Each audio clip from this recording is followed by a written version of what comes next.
Hello বন্ধুরা, কেমন আছো তোমরা সবাই? আশা করি অনেক ভালো আছো। চলো আমি আজকে একটা গ্রামের দৃশ্য তোমাদেরকে এঁকে দেখাবো। তো আমি এখানে সাধারণত একটা কুঁড়ে ঘর করছি।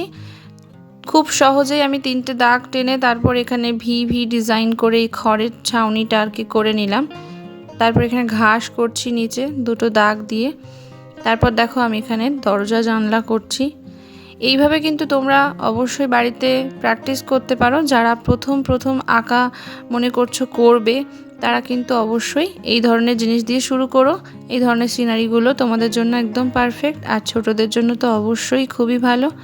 ঘরের পাশে আমি একটা গাছ করে নিয়েছি, দেখতেই পাচ্ছ, আর তারপর রাস্তাটা করে নিলাম। এইভাবেই রাস্তাটা করতে হবে আমাদের। তারপর দেখো বেড়া করে নিলাম। সাধারণত আমরা দেখে থাকি ঘরের পাশে বা ঘরের সামনে বেড়া দেওয়া থাকে, তাই না? তো তার জন্য বেড়াটা করে নিলাম। আর এখানে দেখো ঝোপঝাড় টাইপের আমি করে নিলাম। আর এই যে কুঁড়ে ঘরের পিছনে একটা কলা গাছ দেখা যাচ্ছে, কলা গাছের পাতাগুলো আমি এখানে সুন্দর করে সিম্পলভাবে ড্র করে নিলাম। আমার চ্যানেলে নতুন হলে কিন্তু চ্যানেলটিকে সাবস্ক্রাইব করে দিও বন্ধুরা। ভিডিওটি তো অবশ্যই একটা লাইক করে দিও, শেয়ার করে দিও ফ্রেন্ডস অ্যান্ড ফ্যামিলির সাথে। আর কমেন্ট করে জানিও তোমাদের এই ভিডিওটা একটু হলেও হেল্পফুল লাগলো কিনা। এরকম ভিডিও কিন্তু আমি আরও আপলোড করব। এখন দেখো আমি এখানে বর্ডার দিয়ে নিচ্ছি, মানে মার্কার দিয়ে। তোমরা যদি মনে করো যে কালার করার পরে গ্লাস মার্কিং দিয়ে মার্কার করবে, সেটাও কিন্তু সঠিক, কোনো অসুবিধা নেই। খুব তাড়াতাড়ি এই ভিডিওটির কালার নিয়ে চলে আসবো। বাই।